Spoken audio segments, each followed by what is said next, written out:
Hi friends, ഞാനിന്നിവിടെ ഉണ്ടാക്കാൻ പോകുന്നത് നാടൻ രീതിയിലുള്ള പെട്ടെന്ന് തയ്യാറാക്കാൻ പറ്റിയ തക്കാളിക്കറിയുടെ റെസിപ്പിയാണ്. നമുക്ക് വീഡിയോയിലേക്ക് പോകാം. ഇതിനു വേണ്ടി 3 തക്കാളിയും 5 എരിവുള്ള പച്ചമുളകുമാണ് ഞാൻ എടുത്തേക്കുന്നത്.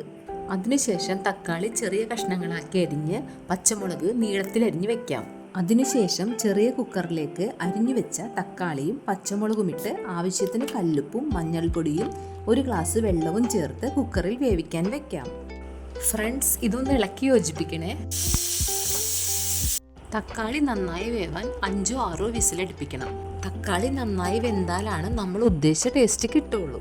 2 കപ്പ് തേങ്ങയും 2 ചെറിയുള്ളി കീറിയതും 1 വെളുത്തുള്ളി കീറിയതും ആവശ്യത്തിന് കറിവേപ്പിലയും മഞ്ഞൾപ്പൊടിയും മിക്സിയുടെ മിനി ജാറിലേക്ക് 1 ഗ്ലാസ് വെള്ളം ഒഴിച്ച് നന്നായി അരച്ചെടുക്കുക. ഫ്രണ്ട്സ്, നല്ല രീതിയിൽ അരച്ചെടുക്കണേ.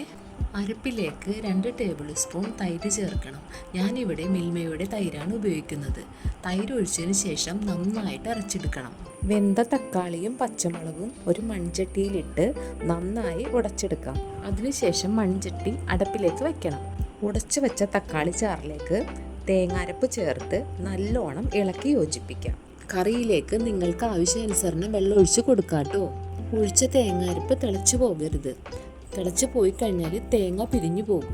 കറി ആവശ്യത്തിന് പാകമായിട്ടുണ്ട്. ഇനി നമുക്ക് ഗ്യാസ് ഓഫ് ചെയ്ത് വെക്കാം. അടുത്തത് ചീഞ്ചട്ടി ചൂടാകുമ്പോൾ കുറച്ച് വെളിച്ചെണ്ണ ഒഴിച്ച് കടുക് പൊട്ടിക്കാം. കടുക് പൊട്ടിയതിന് ശേഷം അതിലേക്ക് വറ്റൽമുളകും കറിവേപ്പിലയും ഇട്ട് നന്നായി മൂപ്പിച്ചെടുക്കാം. ഇതിലേക്ക് കളറിന് വേണ്ടിയിട്ട് കാശ്മീരി ചില്ലി പൗഡർ ചേർക്കാം. ഞാനിവിടെ യൂസ് ചെയ്യുന്നത് ബ്രാഹ്മിൻസിൻ്റെ കാശ്മീരി ചില്ലി പൗഡറാണ്. താളിപ്പ് കറിയിലേക്ക് ഒഴിച്ച് നല്ലോണം ഇളക്കിയെടുത്താൽ കറി ഇവിടെ റെഡി. ഫ്രണ്ട്സ്, ചോറിൻ്റെ ഒപ്പം കഴിക്കാൻ പറ്റിയ നല്ല ബെസ്റ്റ് കറിയാണ്.